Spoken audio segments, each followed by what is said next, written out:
Isang mapagpalang umaga po mga kapatid. Narito po tayong muli sa ating Grab Food for the Soul, our daily dose for the nourishment of our souls.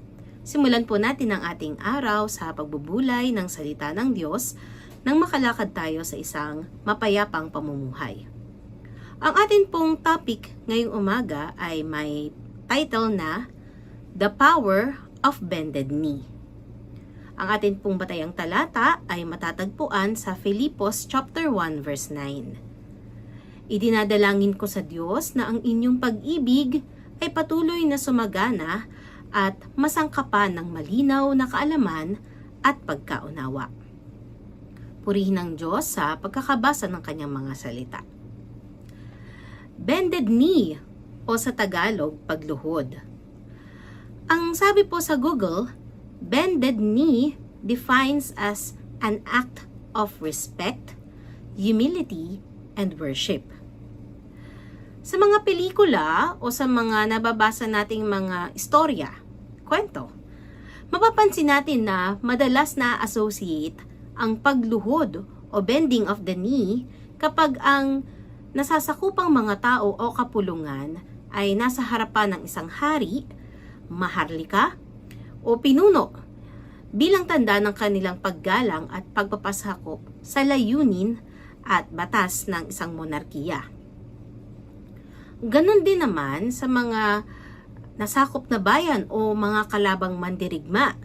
Kinakikitaan din sila ng pagluhod sa pinuno ng kanilang kaaway bilang tanda ng pagsuko at paghingi ng habag upang hindi sila parusahan at patayin. Sa Kristyanismo naman, ang bending of the knee o pagluhod ay pagpapakita ng pagsamba, pagpapakababa at pananalangin sa Panginoon. Bawat Kristiyano ay dapat mapangibabawan ng mataimtim na pananalangin. Sabi nga, there is no force greater than the power of the bended knee. Kaya't kung gusto nating matatag na makatayo, kinakailangang madalas tayong nakaluhod. Tulad ng sinasabi ng ating teksto o dun sa atin pong batayang talata, idinadalangin ko sa Diyos na ang inyong pag-ibig ay patuloy na sumagana at masangkapan ng malinaw na kaalaman at pagkaunawa. Okay rin naman na idalangin natin ang pagbuhos ng pagpapalang material. Ngunit ang higit na dakilang pagpapala ay ang pagsagana ng ating pag-ibig. Ang pag-ibig ay bunga ng Espiritu. Ang sabi nga po sa Galatia chapter 5 verses 22 to 23, ngunit ang bunga ng Espiritu ay pag-ibig, kagalakan, kapayapaan, pagtitiis, kagandahang loob, kabutihan, pananampalataya, kaumuan, pagpipigil sa sarili. Walang kautusan laban sa mga bagay na ito. Ang sabi sa last part ng verse 23, walang batas laban sa mga ito. Meaning, walang maaaring ipasang batas laban sa pag-ibig. Sapagkat ang pag-ibig ay makapangingibabaw laban sa anumang puwersa. Ito ang pag-ibig na nasasangkapan ng malinaw na kaalaman at pagkaunawa. Ang sabi ni Apostol Pablo sa mga taga-Filipos chapter 1 verse 9, yun nga pong ating batayang talata, ito ang aking panalangin na ang inyong pag-ibig ay lalong-lalo pang sumagana sa kaalaman at sa lahat ng pagkaunawa.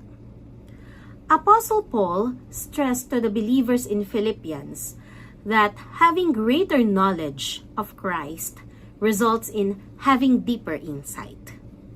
Ang tawag dito ay moral discernment. Ito ang pagkakaroon ng higit na pagkaunawa o karunungan sa buhay, dulot ng malalim na pagkakilala at magandang relasyon sa Panginoon. Kay dami ng napapahamak sa ngalan ng pag-ibig. Ang sabi nga ni William Shakespeare, love is blind and lovers cannot see. Sa isang ang segment ng It's Showtime na tinatawag na Especially for You, natutunghayan at nalalaman natin ang dahilan ng pagkasira ng relasyon ng mga magkasintahan at ang paghahanap nila ng bagong pag-ibig. Marami na nga ang winasak ng bulag na pag-ibig. Ngunit, ang pag-ibig na idinadalangin natin ay pag-ibig na nasasangkapan ng malinaw na kaalaman at pagkaunawa. Napakaganda ng binanggit sa Filipos chapter 1 verse 10a na siyang ibubunga ng moral discernment. Ang sabi po dito, upang mapili ninyo ang pinakamahalaga sa lahat. Mapili ang pinakamahalaga sa lahat. Sa makatuwid, kung meron tayong moral discernment, hindi tayo maliligaw. Mapipili natin kung ano ang talagang mahalaga, kung ano ang totoo at kailangan, kung ano ang dapat at tama.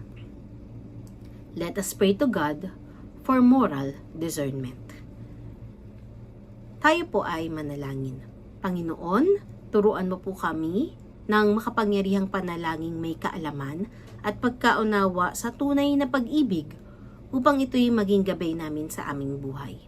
Yes po, Panginoon, kami po ay patuloy na nagpupuri at nagpapasalamat sa iyo sa umagang ito na iyong pinagkaloob sa amin. Tunay nga na kailangan namin ng moral discernment sa buhay na ito. Nang sa ganon, Panginoon, maiwas kami sa pagkakamali, bagkus ay mapunta po kami sa pagkakaroon ng magandang buhay, magandang relasyon, lalo tigit magandang relasyon po sa iyo.